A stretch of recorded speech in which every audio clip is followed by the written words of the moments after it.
Well, hi again, everybody. Jim Tarbox again with the virtual Eoin McKiernan Library Story Hour from our virtual Celtic Junction Arts Center.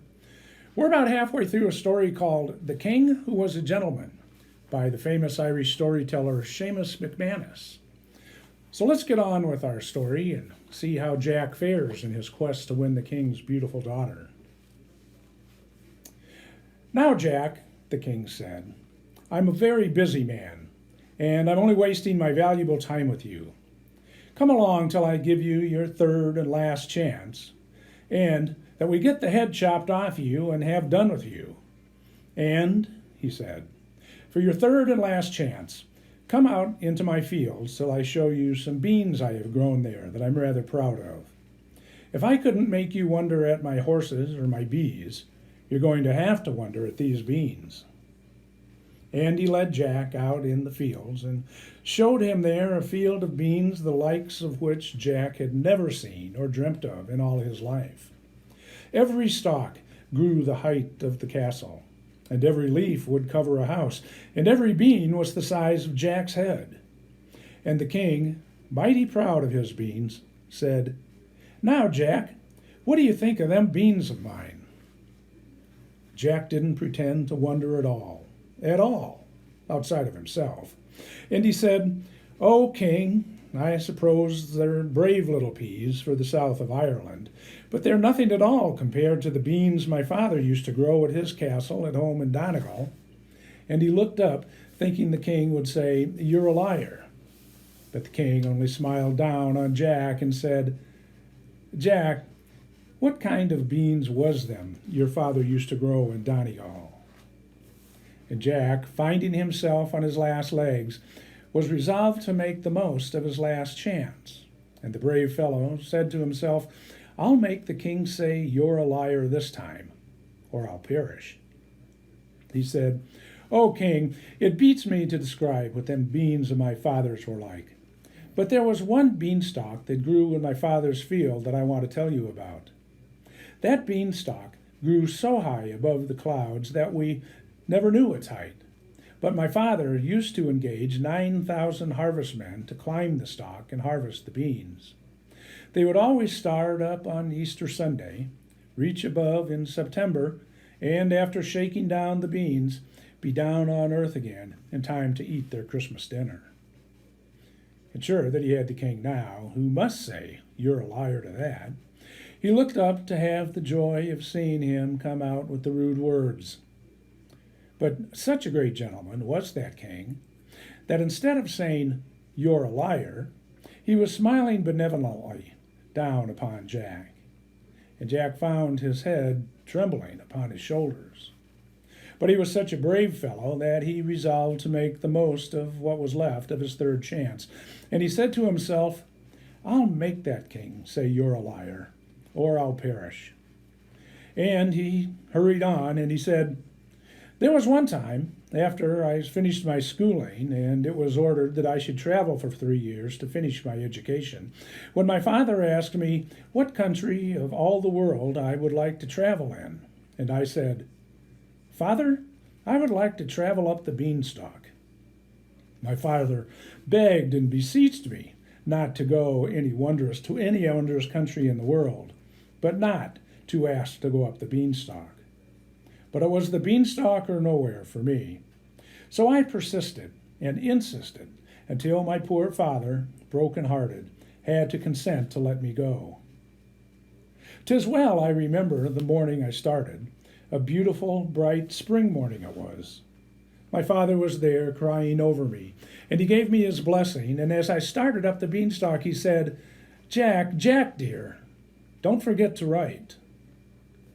Up and up the beanstalk I went until, what do you think? But when I was 999,000 miles up the beanstalk, I missed my footing and fell down. I was 5 months falling. Around the bottom of the beanstalk was a solid rock, and I fell so far and fell so fast that I sank up to my neck in the solid rock." That was the climax. And Jack knew that he had the king where he must say, "You're a liar," and looked up to have the joy of seeing the king see it. But behold, such a wonderful gentleman was that king that instead of saying, "You're a liar," he was smiling more benevolently than ever down upon Jack. And Jack now felt his head shaking from his shoulders. But such a brave fellow was he that he resolved to make the most of his last shadow of a chance that remained. And he said to himself, "I'll make the king say you're a liar yet, or I'll perish." And he went on.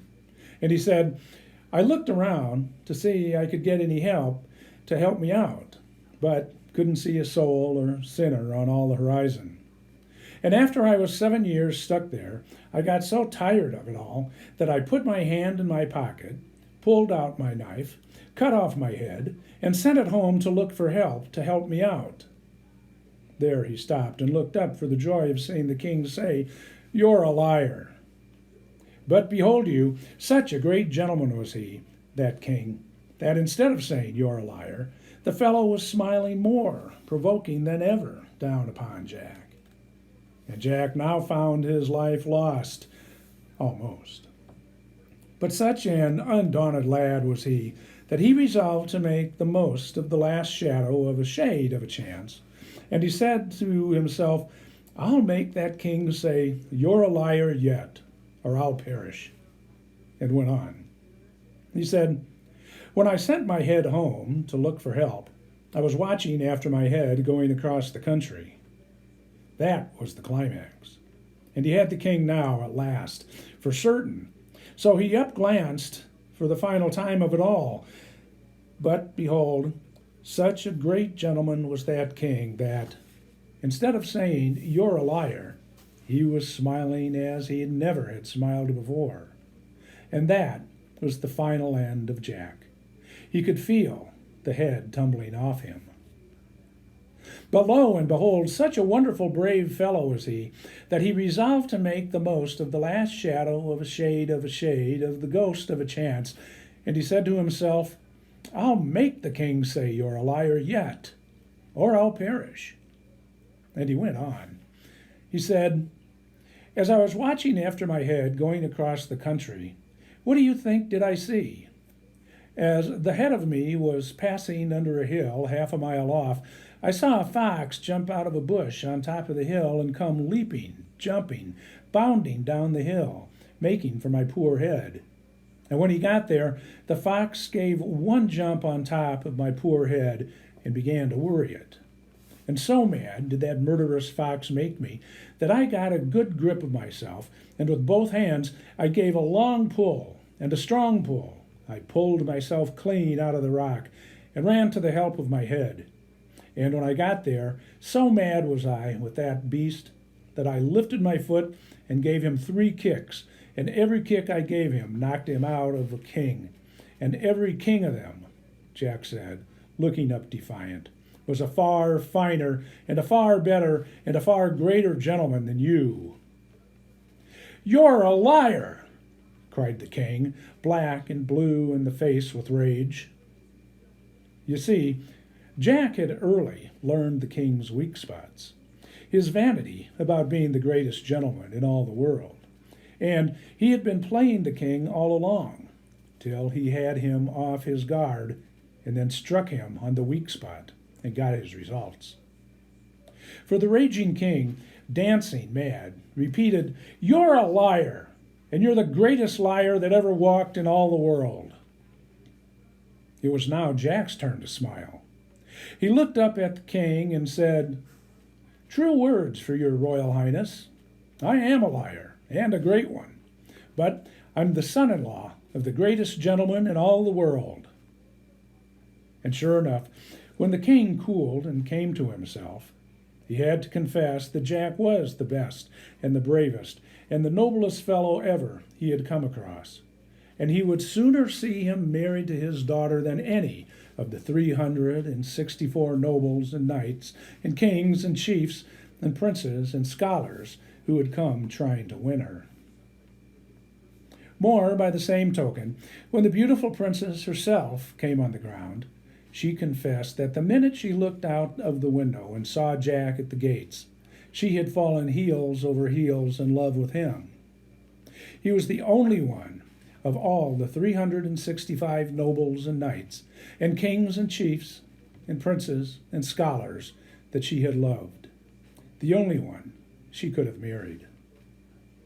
Jack, before he married her, went back home and brought his poor old mother here with him. Then the king sent out the invitations for the wedding, and he asked all the knights and nobles and ladies and gentlemen. And that was the greatest wedding known before or since. He asked in all the kings and queens and princes and chiefs and nobles and ladies. That wedding feast lasted 99 days and 99 nights, and the last day and night were finer and greater and more enjoyable than the first. The king divided his kingdom with Jack, who, with the bride, was crowned, and they live happily and well ever after. Well, that was The King Who Was a Gentleman by the great Irish storyteller Seumas MacManus. I'm Jim Tarbox. We'll be back soon with another Irish fairy tale from our virtual Eoin McKiernan library and reading room at Celtic Junction. See you then.